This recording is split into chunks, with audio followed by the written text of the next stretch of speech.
This meeting is being recorded. Right on cue. There we are. So the meeting's being recorded. Okay. So today we're going to be looking at move on support. We know that many local authorities are feeling the pressure of finding longer term accommodation for new arrivals. We're coming up to the 6-month mark or past 6-month mark of arrivals for Ukraine as placements begin to end. In addition to this, of course, the rollout of the full dispersal model, which will see many new councils new to dispersal grapple with the very challenging 28-day rule, which sees newly recognised refugees at real risk of homelessness. So we've got a range of speakers today who are going to speak on these twin challenges. And of course, these are taking place at a time of cost of living crisis and an ongoing housing crisis, making it incredibly challenging. We wish that there was a single solution that we were going to present to you today, but of course the reality is that there isn't a panacea. It's a lot more complex than that, and we recognise that a lot of the things that we're going to be talking about today are kind of short-term, immediate things that people are exploring and putting in place in terms of local authorities and other groups, what they're doing, and we're hoping that we're going to be able to come back together in the future to think about move on and some of the kind of longer term solutions to this as well.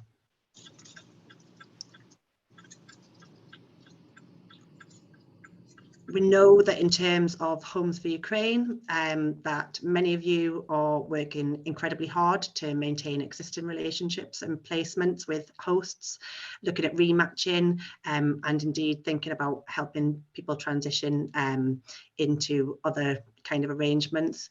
But we also know that there's incredible challenges with this of how to prevent homelessness with people who perhaps have little language skills, little knowledge of housing options, little to no credit history, funds for deposit, etc., to name but a few of some of the challenges that people are facing. And of course, the 28-day rule for refugees as well leaves people, creates a whole lot of pressure and leaves people particularly vulnerable to homelessness in areas where housing is scarce. So we're going to go on to our 6 speakers. So I'm going to first of all hand over to my colleague in Newcastle Council, who is lead officer for refugees, asylum seekers and migrants, Rowena Foggy, who's going to talk to us a little bit about the work in Newcastle. So over to you. Thanks, Rowena.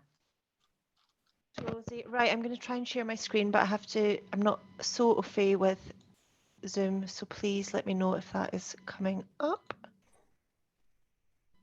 And I'll make it big. Has that worked? Got it. Is it the full presentation or just with the little slides on the side? Slides on the side. That better? Yeah. Perfect. Perfect. Okie doke. So thank you everyone for having me here today. So as Rosie mentioned, I work incredibly closely with her. We've got a small team in the City Council that supports asylum seekers and refugees, and obviously that now includes people coming from Ukraine in that work as well. My slide won't move. Sorry. Why won't this work? Can you see my second slide? No, still on the first. Oops. Has that moved? Yeah. Okay, I'll not dwell on this, but just really to give you some local context for Newcastle. So we are a large asylum dispersal area, and we've got over 1,000 people in dispersed accommodation, but we've also got over 550 people in 4 initial accommodation sites. We've been party to numerous resettlement programs. So we were one of the authorities that were involved back in sort of 2014 with the Afghan ex gratia scheme, then the Syrian vulnerable children scheme, and more recently ARAP and the UKRS. Ongoing commitment to support resettlement programs.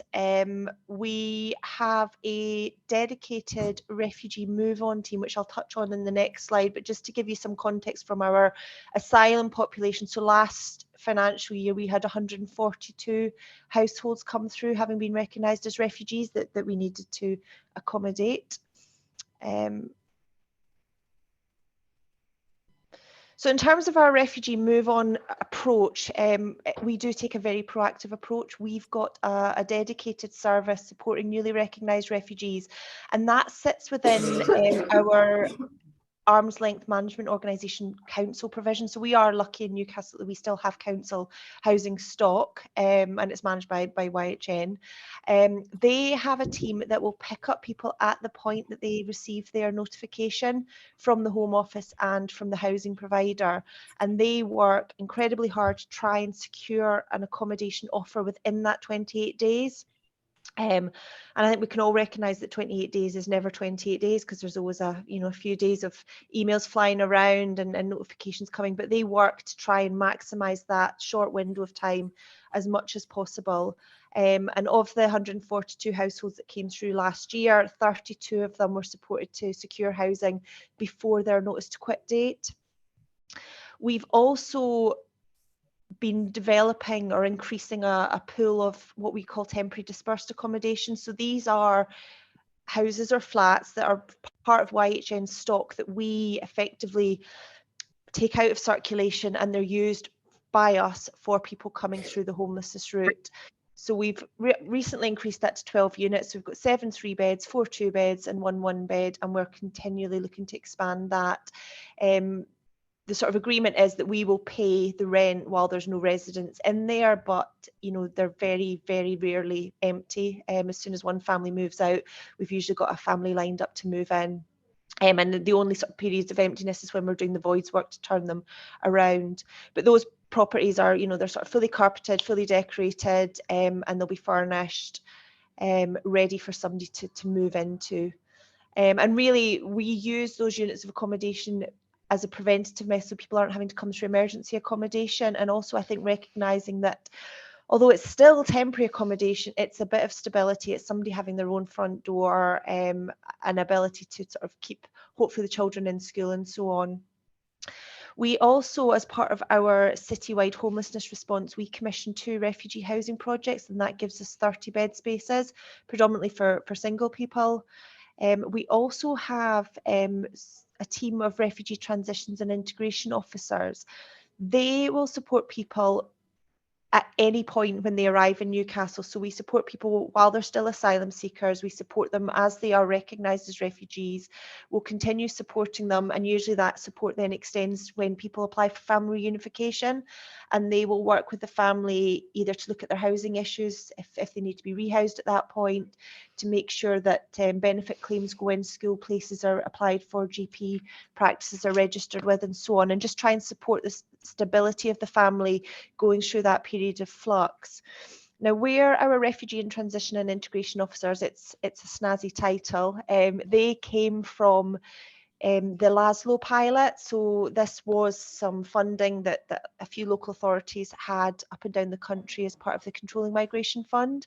It was a 2-year pilot, and we've managed to embed those officers within our team now.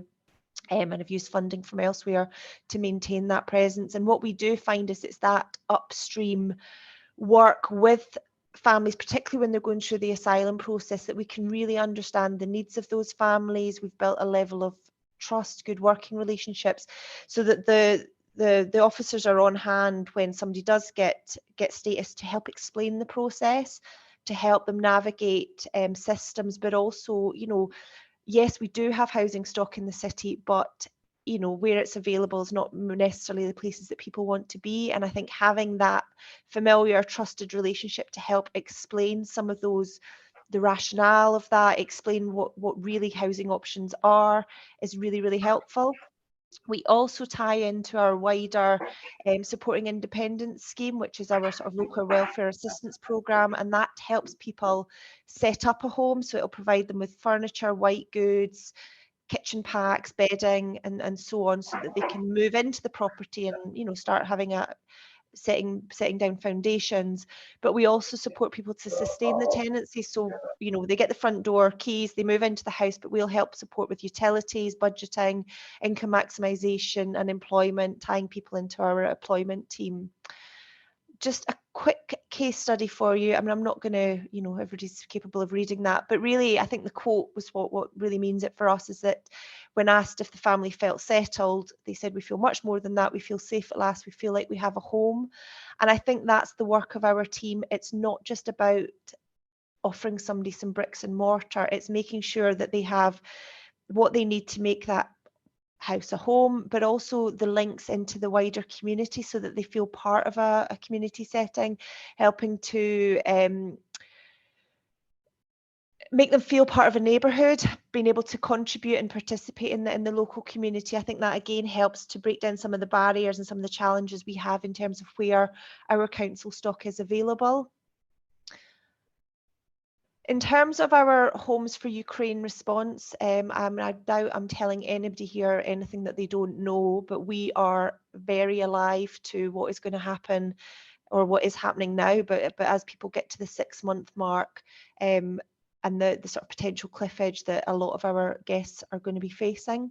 So we've had a couple of housing information sessions where we invited both guests and hosts, and we were quite clear with people in that about their housing options. So, yes, we do have council housing stock, but people need to be prepared for what that looks like, where that's located, and be prepared for the time it takes to access council housing.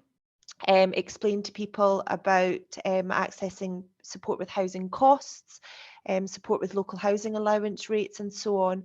We also did some work with people around the private rented service. So we've got a rent deposit scheme. We can help people make sure that they know their rights as a tenant, what to look out for in terms of tenancy agreements, good landlords, some of the checks that landlords will be conducting and why they'll be conducting those checks.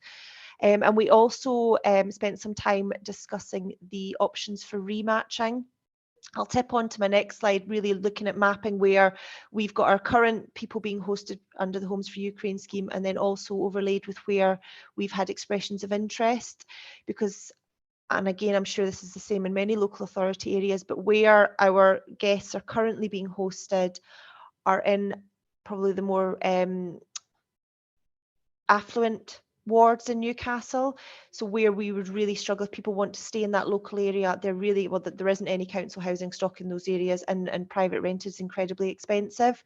So something that we've spent some time discussing with our guests is, if you want to keep your children in the schools that they're in, if you've made connections with your local community and want to stay in that area, then really looking at a rematch under the Homes for Ukraine scheme is something that's probably one of the most viable options. So following the housing information sessions, we followed up with some frequently asked questions in Ukrainian and links to further support, and we also followed up with a questionnaire to both guests and hosts to try and understand their intentions post 6 months, so that we could look at where we needed to focus our capacity, and also trying to identify families that we knew that were going to be at risk of potential homelessness. Feedback from that, to be honest, has been a lot more pleasing than I think we expected. So only 18% of our hosts have said that they can't continue post 6 months. So obviously those are the families that we are focusing most of our attention on at the moment. I mentioned that we've got the pool of potential rematch hosts from the EOI list. So we've been doing some work to make sure that those DBS checks are done, the housing checks are done, so that if we're in a position where we need to sort of rapidly find somebody's alternative accommodation, we've got people that are kind of ready to go. So we are, we're keeping engaged conversation with them to explain to them where we are with things. If we do have any rematches that come up, we can sort of, streamline the EOI list to the most appropriate either location or the type of accommodation or what people have said that they would be looking for in a rematch, and send out sort of speculative emails to select cohort from the EOI list. We are also looking at developing an accelerated pathway and possibly dedicated accommodation from both YHN, which is our housing provider, and our private rented sector. I think recognising that although only 18% of people are saying that they potentially can't host after 6 months, I think we can all anticipate that the wheels might start falling off quite quickly. And, with best intentions, people may say that they can do up to 12 months, but, family situations change, children come home, marriages break down, whatever it might be, that's not necessarily, nobody's making firm commitments, and nobody can be expected to make a firm commitment. We're also currently working through an options package to develop some landlord incentives, really trying to encourage landlords within the private rented sector to consider adapting how they look at potential tenants. So particularly for the Homes for Ukraine scheme, the sort of feedback we're getting is that people are either being asked to have guarantors, which is now on impossible, or 6 months rent up front. So we're looking at whether we can develop something using the tariff funding to give some kind of financial incentive for landlords to maybe hold some properties back that we could be used for people coming out of the Homes for Ukraine scheme. And we're also looking at exploring the sort of options around lodger rent to room type arrangements. And whether that, for some of our hosts, particularly the ones that have said that they can continue up to 12 months and potentially beyond, whether that's something that would help as people's energy bills go up, but also I think trying to, you know, sort of rebalance the power imbalance that's there within the Homes for Ukraine scheme. So if people are actually paying a rent, they've got some kind of, you know, tenancy agreement, it sort of shifts the power balance and makes it a bit more equal. And in terms of people building a life here, we hope that that's going to be a better option for them rather than, you know, being a guest long term. And then finally, my last slide is just, I mentioned it before, but you can see where our current Homes for Ukraine, which is the blue dots, and where our expression of interest homes are. They're very similar. They shadow each other quite well. So that really is one of the key things that we're looking to explore. Brilliant. Thank you very much. Thanks, Rowena. That was super useful. And hopefully I can see a few questions. No, don't worry. Some questions coming through. We're going to have a little bit of time. We've got 5 minutes for questions and answers at the end of all of the speakers panel. And we'll also have time to delve into things a little bit further in the breakout rooms as well.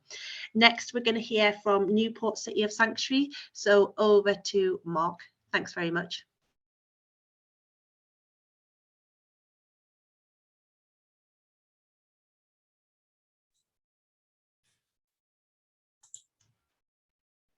Sorry, got caught answering the door there. I'm back. It happens. So my name's Mark. I'm from the Gap, Wales. We're a part of Newport City of Sanctuary in Newport in South Wales. Let me check my time, so I keep the time. Okay. We run 5 days a week drop-in support and advice and wellbeing service for refugees and asylum seekers in Newport. We're a third sector, small local charity organisation with 3 members of staff. Just to give you the context of Newport, we have about 450 asylum seekers living in the city annually. We've been a dispersal city since 2004. We also have a number of unaccompanied asylum seeking young people in the care of Newport Council. Is usually about 30, although that's going to increase with the National Transfer Scheme. And we also have 2 Welsh Government welcome centres in our local area. Now, the city itself, there's 150k population and there's 9,000 people on the social housing waiting list. We've seen a 10% population growth since the last census, which is double that of Cardiff. Some of that, and if you're local, you will know the 7 bridge tolls coming down has meant a lot of people have moved out of Bristol and have moved into Newport, and that's pushed houses prices up and it's pushed demand up. So we're seeing, you know, quite significant. That's where a lot of the population growth has come from. Okay, that's the context of who we are. Our challenge primarily as a third sector organisation is single male refugees who get refugee status, 28 days to leave their property, and really struggle to access appropriate, affordable accommodation. For the first time ever this year, we've actually had a couple of them end up sleeping in tents in the city centre too, which we've managed to resolve, and I think we've got the lid on that, but it just shows there simply was no other option for them available at that time. The other challenge that we're seeing as well is for a lot of our new refugees, many of them are younger and they've never had a responsibility for tenancy before. So actually supporting them around paying your bills, budgeting. This is an expensive country to live in. And if you've lived in asylum accommodation, you're fairly sheltered around the actual costs of life here. And I think the other challenge that we face here is around managing expectations around accommodation. And that was certainly addressed in the previous presentation. We've managed now, I think, just about to get the lid on people turning up at the council on the 28th day of their eviction notice and saying, the council told, my friend told me the council would give me somewhere to live. A few years ago, we were experiencing that. Now I think we've managed to move on from that. Okay, so I think very much, you know, I think we all know the current system doesn't work. And I think using innovative, creative approaches, doing what we already do hasn't particularly worked. So we've evolved a few different things here.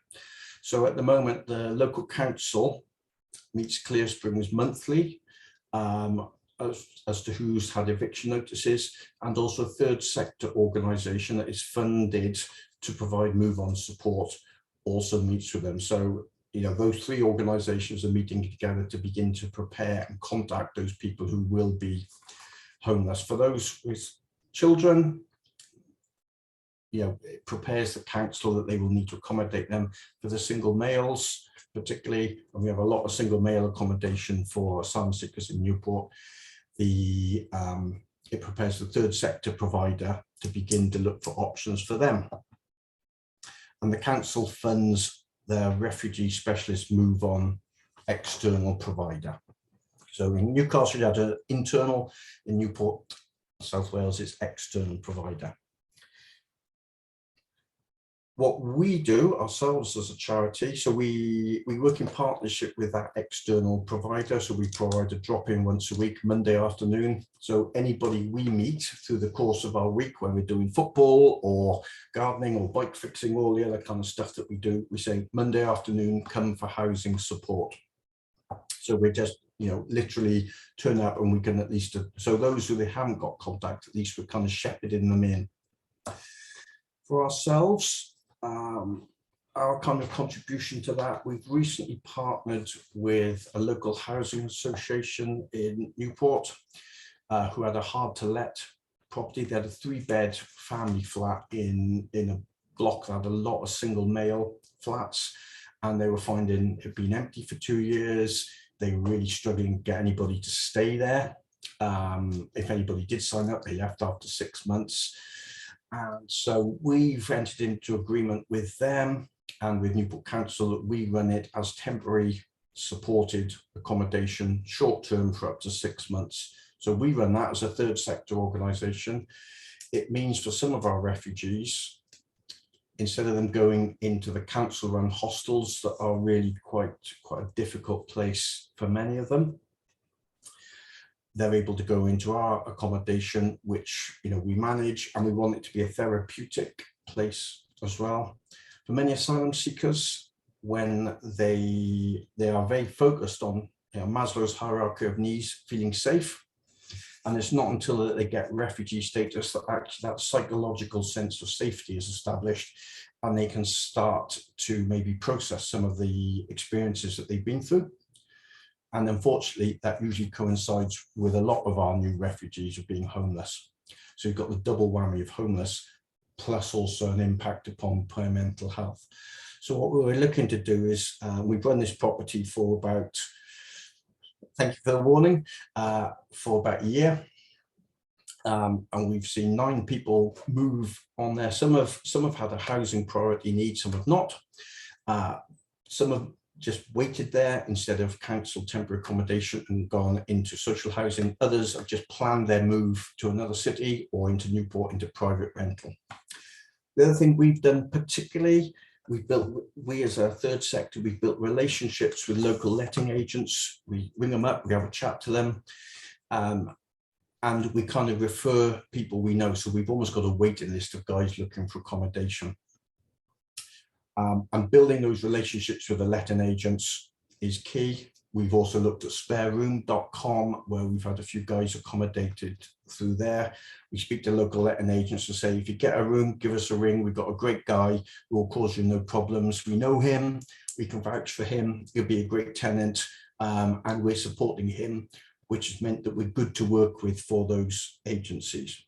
And just our own little personal celebration, in the last first 6 months of this year, as one part of the work that we do, 13 of our refugees who would have otherwise been homeless, either sofa surfing or street homeless, we actually directly supported them into accommodation. And that's on top of the work that the other third sector organisation is doing, and the work that our local council is doing as well to house people. And I'll stop there. Thank you, Mark. That was brilliant. Great to hear about those 13 people, and also hear a little bit about those partnerships between council and third sector and people working together to try and support with some of those challenges of rehousing. Fab. Okay, next we're going to hear from Lambeth Council. So over to you, Oral. Hi everyone, Oral Newville. I'm from Lambeth Council, specifically the Homes for Ukraine program. I'll just talk to you today a bit about what we are doing on the Homes for Ukraine program in Lambeth. So at the moment, we've got 372 guests, supported by 224 sponsors. Over the last few months, we've had 8 breakdowns, and we've managed to rematch those with sponsors. So that's pretty good, I would say. We recently done a survey of all our sponsors just to gauge those who are interested in carrying on, and from all the sponsors we have had 13 that said it won't be carrying on for various reasons, which is less than 1%, which is good. So we are working with those to make sure that we are able to support them either into private accommodation or with another sponsor. In terms of our staffing structure, so we've got good staffing structure to support this program. We have dedicated financial personnel, which make sure that all payments are processed on time. We also have social workers in both adults and children who support the program in terms of assessment for when it comes to safeguarding, and also they undertake our safeguarding checks. We also have housing officers who provide advice and support, especially for those who have families. And we also have HR support, particularly around the DBS process. And also we have a complex case work stream for those that have breakdowns, to make sure that people rematch or whatever complexities that are there from these. We also have a dedicated work stream that focus primarily on our data, because we get a lot of FOIs and members inquiry. And also with that team focus on making sure that all our data is updated on Foundry, and make sure all our data is just up to date in terms of that. In terms of support that we provide those on the Homes for Ukraine scheme, we've got a third sector organization, Refugee Council, that provides support to all people on the Ukraine scheme. When they arrive, they do an initial assessment, they support them with the benefits application, support them in finding jobs, ESOL lessons, and whatever support they need. They all get casework allocated to them, so they've got that ongoing support, and that's for 8 months. One of the things we've also done is we've hosted webinars with both sponsors and guests. We sort of give them advice and just provide them with more support as they carry on, particularly around those supporting them to find private accommodation and support with finding jobs. We also have a fixed payment date, because initially one of the issues we have was around payment. So now we've sorted out that process. We've got a fixed payment date. So when sponsors join the program, they know exactly when they'll be paid. We also, going forward, now one of the things that we're looking to do going forward, particularly we've got low numbers of people who are carrying on, but one of the things we want to do, we want to get ready for the next 6 months, because we don't know what will happen within that time. So we're working with our private sector renting team to make sure that we can provide that support to the refugees going forward to get housing in the private sector. So going forward, we have like a monthly workshop with all of them just to provide them with advice and support, and necessarily tools that they need to make sure that they're ready to go and rent privately. And that team also helped them to make sure that they are maximizing the benefits that they're entitled to. So that's one thing we're working towards over the next six months, as we know most of these sponsorship will sort of come to an end. Another thing that we're doing, we're going to have a campaign to get some more EOIs to boost that, just in case, because our EOI list sort of dwindling at the moment.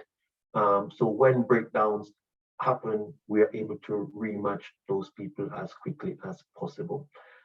Also, one thing that we are looking to do in terms of support for both the guests and sponsors, we are looking to do a one-off payment over the winter just to provide them with that additional support going forward.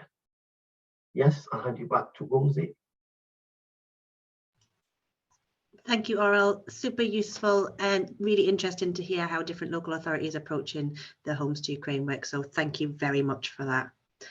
Okay, next we're going to hear from Coventry Migrant and Refugee Centre, a little bit about Homes for Ukraine, working with hosts and also supporting refugee housing.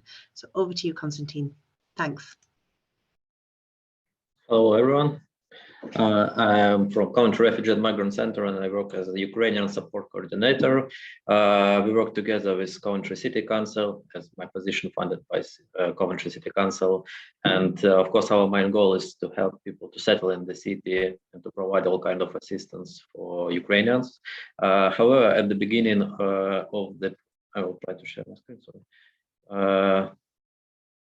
At the beginning of the Homes for Ukrainian scheme, a lot of people from Coventry expressed their interest in hosting Ukrainians, but couldn't find anyone. So other goal is to match Ukrainians with hosts from Coventry who wanted to help Ukrainians. Initially, we had around 600 households that wanted to accommodate Ukrainians, and most of them applied from March to May, but we started to work with EOI list maybe in June. And when we proceed, all people from the list, about 60% of them decided to withdraw their interest or were unreachable. Others have found guests on their own. So at the end, we had about 200 active hosts, which we were working during the last 4 months. 64 families from Ukraine have been matched with hosts from that list, but a lot of hosts have been continued to withdraw their interest during the last couple of months. So for today, we have something about 40 potential hosts who still have not provided a positive or negative response, and we count them as an active sponsor. Our main source of requests from Ukraine comes from friends and relatives of people who somehow have connections to Coventry with an impressive local Ukrainian community. Lots of people from Ukraine have connection to Coventry and send direct inquiries to us. But of course, the main challenge is rematching. Despite that, lots of our hosts continue their support after 6 months. There were cases that require change in sponsor before 6 months period expires.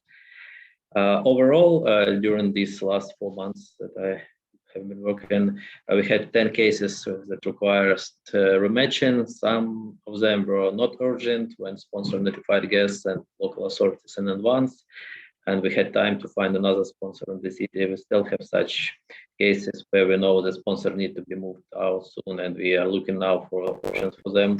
And our first option are other sponsors, of course, and we have still small capacity from EOI list, and we're trying to cover all these people who need support for housing by changing sponsor.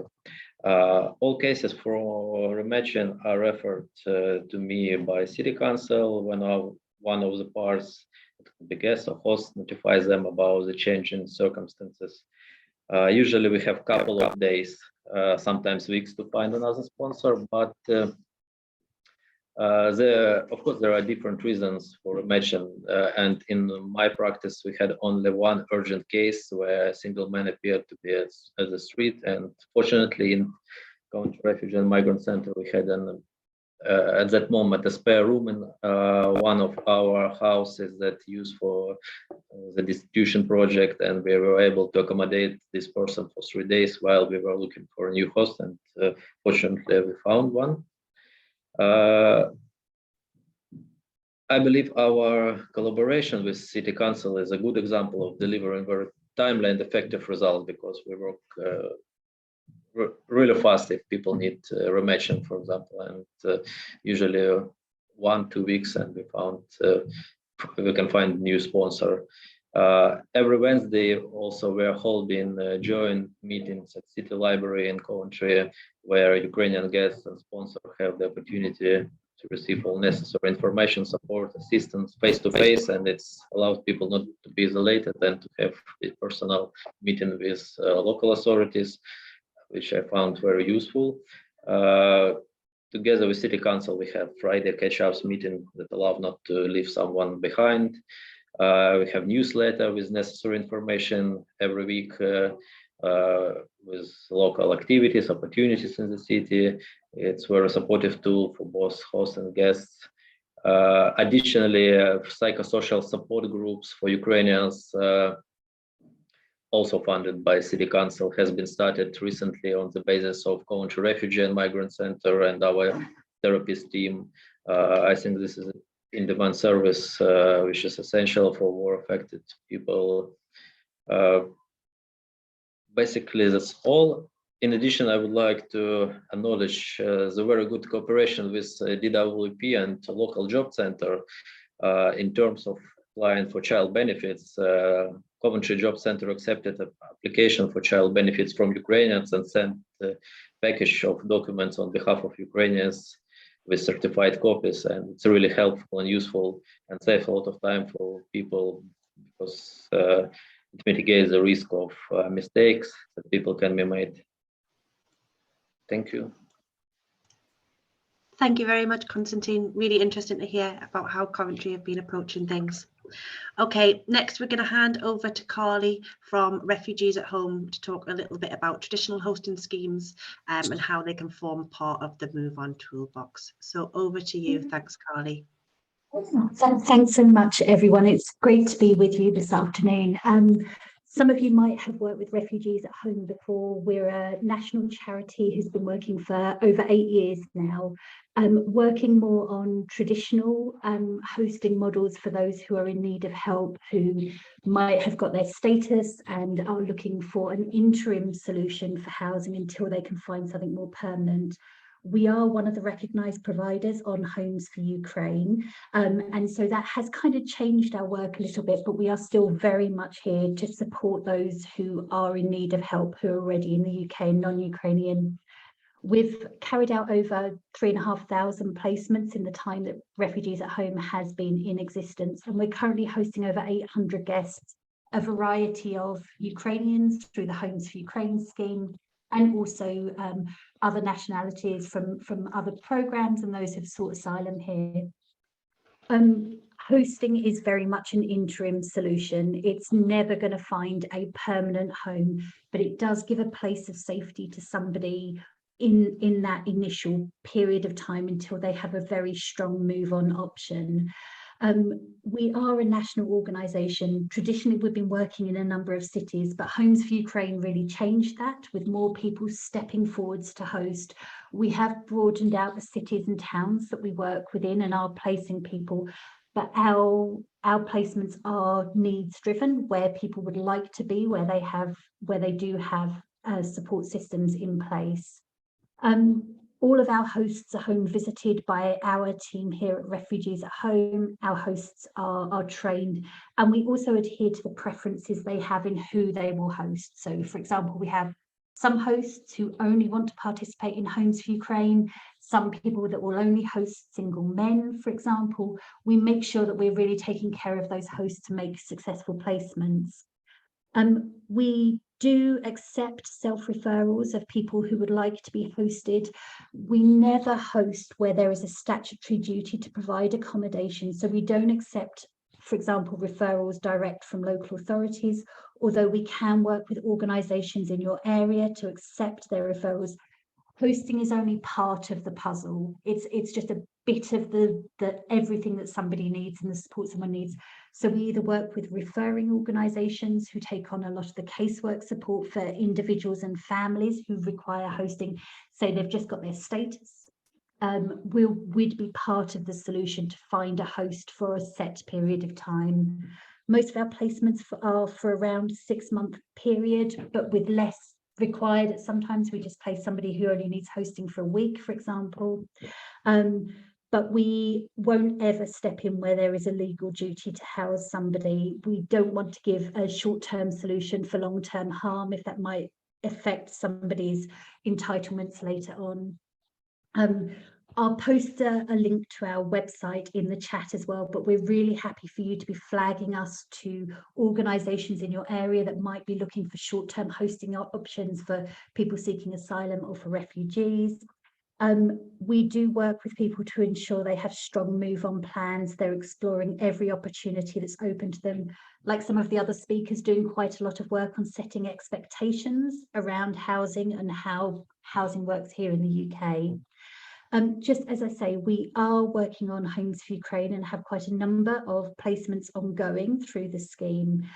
We have recently announced that we are only going to be helping on rematching for those people we initially placed in areas. So if a sponsor of ours does need to stop hosting after the 6 months, we'll be endeavouring to try and find another host to take on where somebody hasn't got their own independence plan and their own accommodation from that stage onwards.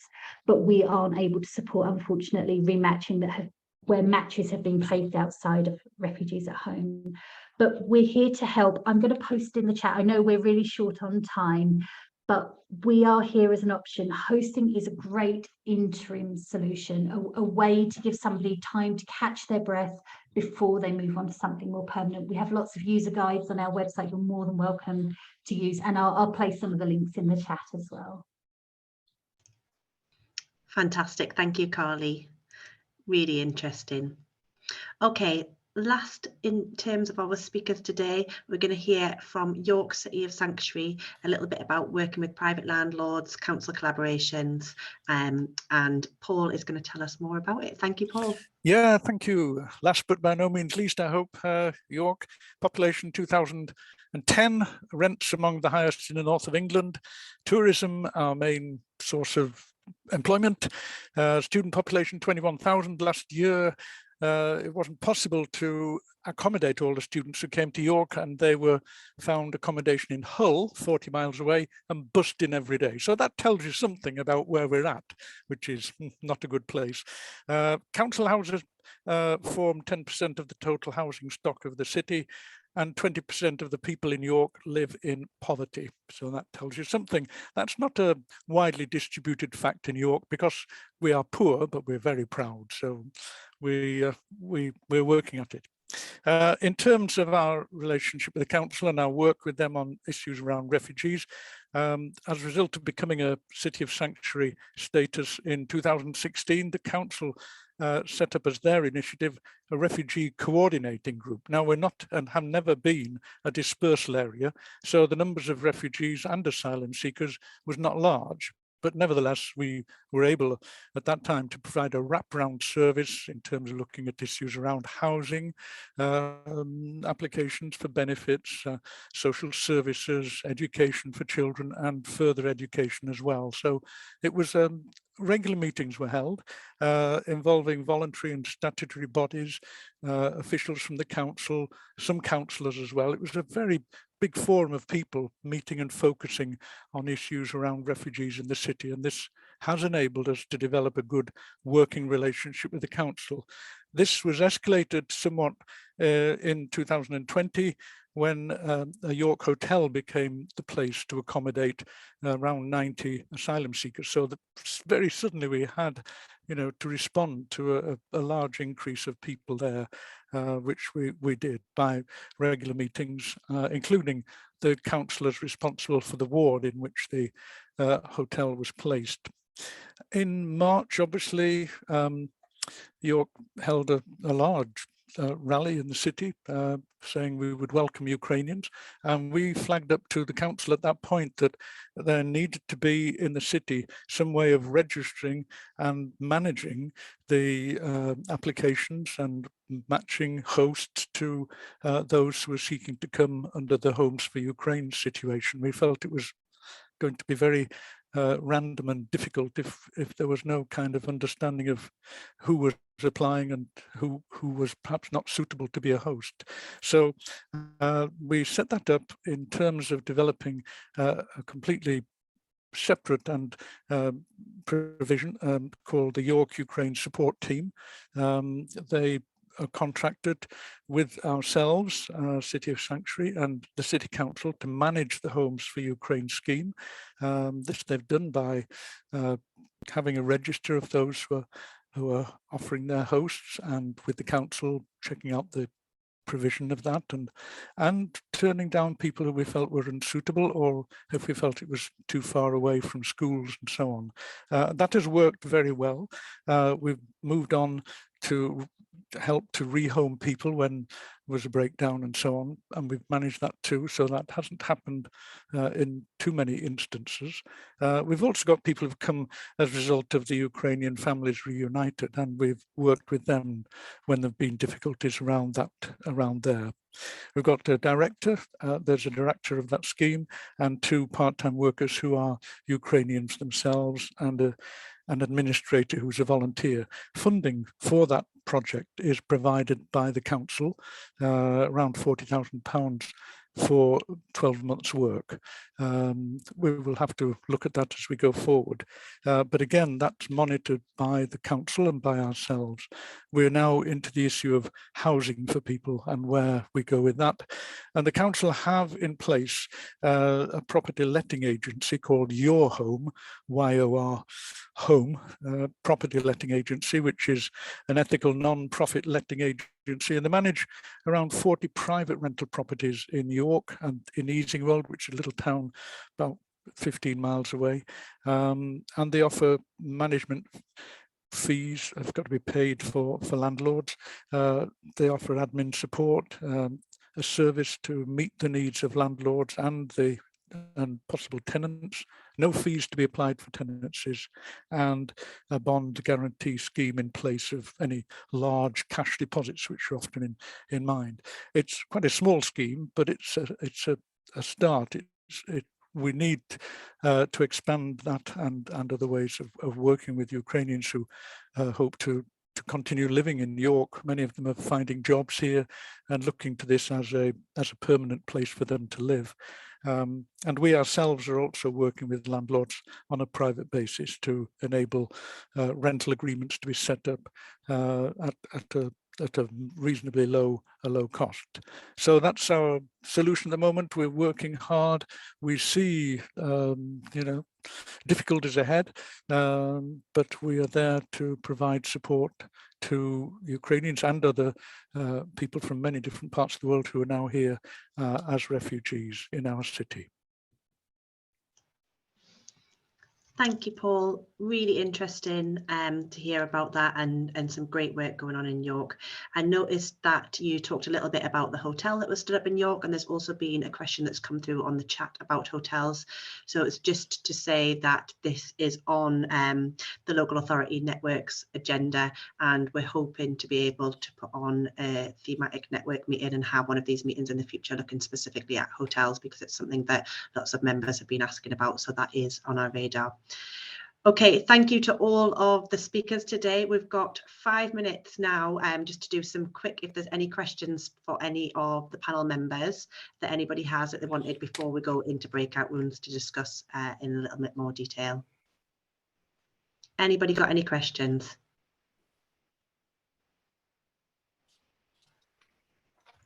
No, let's go ahead to breakout rooms, shall we?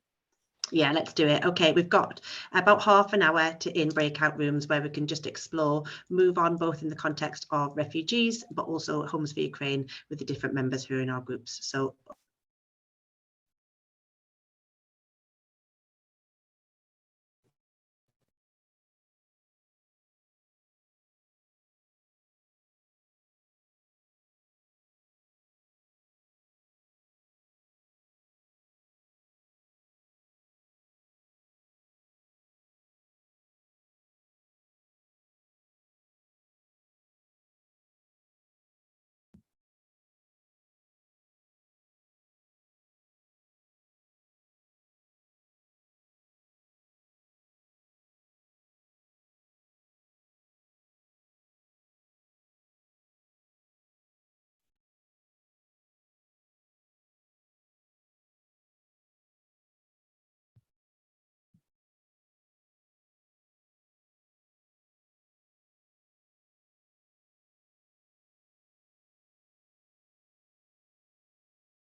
Yeah.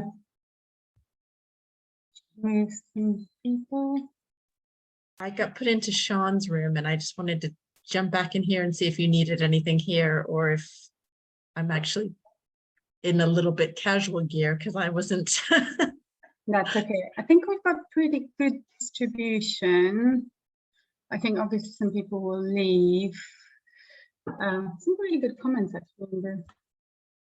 It's been excellent. Everyone kept to time so well. Do you think it felt? I'm going to join room 6. It's a little light in there. Is there any? But yeah, room 6 you can join. We've got someone from Reading.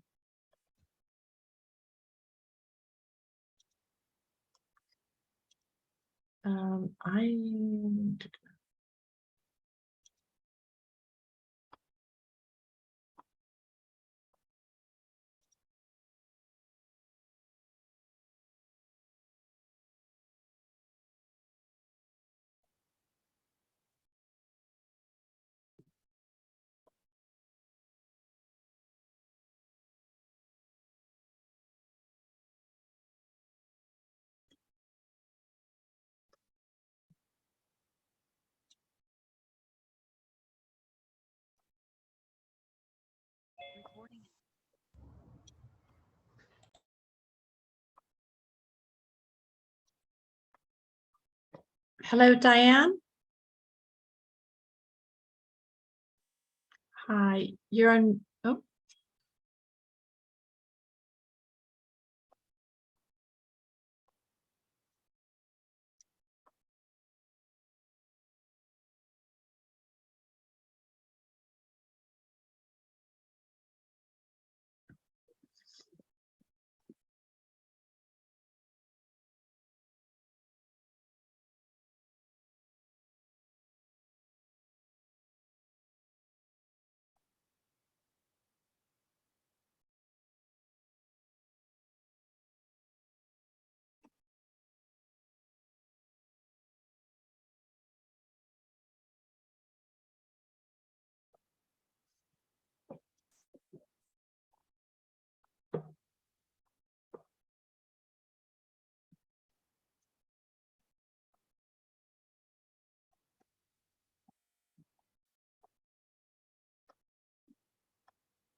Hi, Rowena, how are you?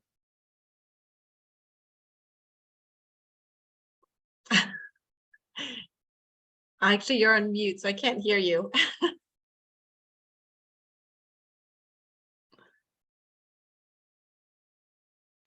Hello, sorry, I was on mute and I was chatting away to you there. How are you, Sarah? Are you keeping well? Yeah, I'm all right. Great job today. Oh, thank you. I always feel against the cost, you know, when you've got a time limit and you're like, oh. It's hard. Oh.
It says 4 minutes, so if you want to grab coffee, then we've got time.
Meeting is being recorded.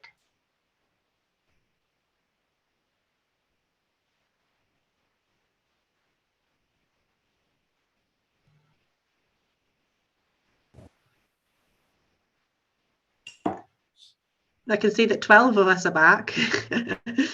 Oh no, here we go. Here's everyone.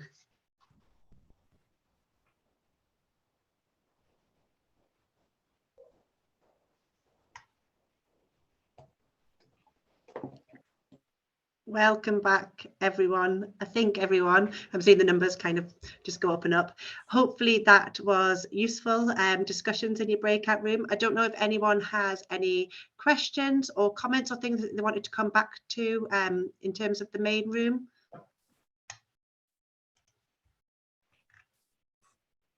Rosie, if I can make a few comments as well, just before we end. One of the ways in which the City of Sanctuary Local Authorities Network supports its members or potential members is we are putting together a resource pack which will cover every service area within the council and look at ways by which this service can become accessible and inclusive to people of sanctuary seeking background. So this is being put together and we're hoping to have a draft in December when we have our last annual meeting where we celebrate councils who have been recognised as councils of sanctuary. But in the meantime, I do keep an eye on the mailings, and I probably do a mailing every month or so where I will be putting some of these good practice examples. So very recently we had the Access to Leisure Services by Birmingham. We also had the Hate Crime Toolkit from Liverpool. We also included a little bit on the pilot transport, free transport for sanctuary seekers from Wales. And we are soon going to have the training module from Newcastle that has been developed by Newcastle. And the idea is that we don't kind of reinvent the wheel, that we use each other's resources. So do keep an eye on those. I do. And indeed, if you have any good practice examples that you want to share with us, please do so. And I will be sure to include them, something that has worked well and you're particularly proud of as a local authority. Thanks, Maggie. Yeah, I saw some of those case studies coming through with your mail out and was inspired. So yeah, brilliant. There's a question in the chat just about how long people are waiting for universal credit and child benefit, and that one of the speakers had talked about the DWP support. I think that was Coventry Migrant and Refugee Service. So I don't know if you're able to answer that or if anybody else has updates from their areas. Oh, sorry. Universal credit after application is 1 month. And a couple days. Hello. Hey. Hey. So in Haven we're looking at about 3 to 4 weeks. So my team actually do the universal credit for them, then opposed to them going onto line and trying to do it. So we try to capture all our guests. Well, we do capture all our guests within the first week. So we will do a welfare visit, and then at the same time we will get them signed up into everything at once. So my team actually do that. Otherwise they go down to the DWP and get lost in transit because they don't really understand anything that they're supposed to be doing or anything is actually been put into Ukraine on DWP website. So that's why my staff have been trained up to do it. So we're looking about 3 to 4 weeks. Exactly the same. National insurance normally takes a little bit longer. And once the universal credit comes through, then child benefit normally in a couple of weeks after that, if they require it. Thank you. Hopefully that answers your question, Maria. And Maria, just to add to that as well, they can ask for an advance as well whilst they're waiting. I think that's a really important point. They can also ask for an EAP out of the council as well, can't they? So they should be getting their £200 each person, and they also can get an emergency assisted payment of £100 from the council anyway if need be, as well as food vouchers. If I can just come back, so we do all of that. We have our own food bank as well. However, we've had child benefit claims that we've been told will take 29 weeks. Our local council don't our local DWP wouldn't dream of helping with the applications for child benefit. They offered very early on to stamp them so that people were verified as being Ukrainian. The biggest issue we have at the moment is loads of our local DWP officers have applied for people and they're being asked for their EU share code. So they clearly haven't understood that they're from Ukraine. We've not had anybody who's been within 3 weeks or Maria, even 4 weeks. DWP does nothing for us. My team does everything for them. Yeah. My Okay. team will do all the universal credits. They do. I set up a one-stop shop, so they will get a Monzo, come back within 48 hours. GP registration, school admissions, pension credit, DWP universal credit, every single thing that they need. My team's been trained to do that straight with them, sitting there with them, because if it goes to DWP, it gets left lost in the ether of whatever. Okay. But I must admit, I've got 2 officers that sit, work in DWP, don't do anything. But if I want the back door, they will open it for me if it's really urgent. Thank you. Very interesting. Another point I wanted to make is about the flexible support fund via Job Centre. This is something that people need to ask for, and it can fund things like childcare, tech, transport as people are transitioning into work. I think it's really handy. It is at the discretion of the job coach, is my understanding, and some job coaches are quite proactive, but I think effectively, and this is for all refugees, by the way, as well. So it's not just for Ukrainians, and it's really worth asking. Can I just point out something about that really quickly? Is that most of my guests that have arrived are really qualified, very qualified. They're solicitors, teachers, nurses, doctors. I've even got quantum physics. These people are really, like, their qualifications are unbelievable in Ukraine. However, they can't get a job. If you're a doctor, they offered the doctor here, who's the head of epidemiology, a health cleaner in a hospital role. And the biggest problem is getting the qualifications translated into English, turned over. Now, I don't know if there is a company that can actually do that, that actually can take the qualifications in Ukraine and then get the equivalent or what it is here. Now, I know to be a doctor or anything like that, they're not going to get a chance because they've got to do 3 years training or 5 years training. But surely, if you're head of epidemiology in Odessa, the last thing you want to be doing is cleaning floors in a hospital. It's just such a waste when an NHS strategy is here. So a couple of things, and then I know, Mark, you've got your hand up, but there is just something, there is connecting with NARIC. So that is something that exists, and I know lots of people working with different people from sanctuary seeking backgrounds have used it to help get qualifications. It's renamed. It's not called NARIC anymore. All right. The other thing in terms of doctors is RefuAid. They offer, because they need to do their PLAB exams and they have to do IELTS. So RefuAid actually offer these interest-free loans specifically for doctors to requalify. But really, they need to get their IELTS, and I think they need quite a high grade of 7, whatever that means. But I've posted the link to RefuAid. I think they were open for applications recently. It's one to keep an eye out for medical professionals. And there's also, just in the chat, Maria, there's something from Rowena just asking about your local partnership manager at the DWP, and it might be worth exploring that with them in terms of some of the issues you've been having as well. I am conscious of time because it's 1:29 and we've somehow managed to get through everything that we wanted to today. I just wanted to say thank you all for giving up your time and coming together. It's been really useful to get together and explore some of these themes around rehousing and the Homes for Ukraine scheme. Thank you to all of the panel who spoke in different ways about some of the work that's going on across the UK and gave some inspiring examples. We, as Maggie said, we'll have another thematic network meeting in December, which is to be confirmed in terms of the date and the topic.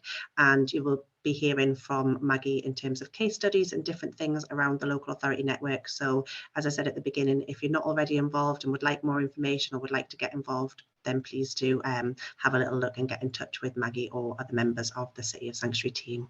So thank you, everyone. Enjoy the rest of your Tuesday and hope to see you all soon. Take care. Bye-bye.